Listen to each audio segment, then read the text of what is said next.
இன்றைய ஜீவ வார்த்தை உபாகமம் 15ஆம் அதிகாரம் 5வது வசனம். உன்னை மேன்மேலும் ஆசீர்வதிப்பார். என அன்பான தேவ பிள்ளைகளே, தேவ சன்னங்களே, கர்த்தர் சொல்லுகிறார், உன்னை மேன்மேலும் ஆசீர்வதிப்பார். நீ அவருடைய ஜனமாக இருக்கும் பொழுது, நீ அவருக்கு உண்மையாய் இருக்கும் பொழுது, நீ அவருக்கு பயந்து நடக்கும் பொழுது, அவர் உன்னை மேன்மேலும் ஆசீர்வதித்து உயர்த்துகிறவராயிருக்கிறார்.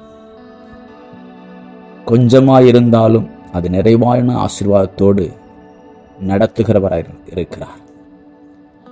ஒன்றுமே இல்லாத சூழ்நிலையிலும் அவர் மேன்மேலும் ஆசீர்வதித்து உயர்த்துகிறவராயிருக்கிறார். எனக்கு அன்பான தெய்வ பிள்ளைகளே, தேவ சனங்களே, சாரிபாத் விதவை கொஞ்சம் மாவு கொஞ்சம் எண்ணெய் இருந்தது. ஆனாலும் பஞ்சம் தீர்கிற வரை கர்த்தர் அவர்களை குறைவில்லாமல் ஆசீர்வதித்தார்.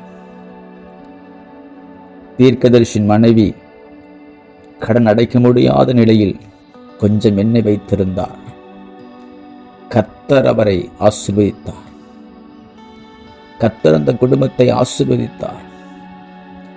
ஈசாக்கு தோண்டிய ஏசேக்கு சித்னா போன்ற துறவுகள் தூக்கப்பட்டது. ஆனாலும் ரெகோபத்தை தந்து தேவன் அவர்களை ஆசீர்வதித்தார். எனக்கு அன்பான தேவ பிள்ளைகளே, தேவ சொன்னங்களே, வெறும் கோடும் தடியுமாக சென்ற யாக்கோப்பை ஆண்டவர் 2 பரிவாரங்களை நிரப்பி ஆசீர்வதித்தார். கர்த்தர் ஆசீர்வதிக்கிறவராயிருக்கிறார். கர்த்தர் பெருகச் செய்கிறவராயிருக்கிறார். கர்த்தர் மேன்மேலும் ஆசீர்வதிக்கக்கூடிய ஜீவனுள்ள தேவனாயிருக்கிறார். நம்மளுடைய ஜனமாயிருக்கும் பொழுது, அவருக்கு உண்மையாய் நடக்கும் பொழுது, அவருக்கு பயந்து நடக்கும் பொழுது, கர்த்தர் நம்மளை மேன்மேலும் ஆசீர்வதிப்பார். ஆகவே ஒரு ஆசீர்வாதத்தை பெற்றுக்கொள்வோமா? Praise the Lord.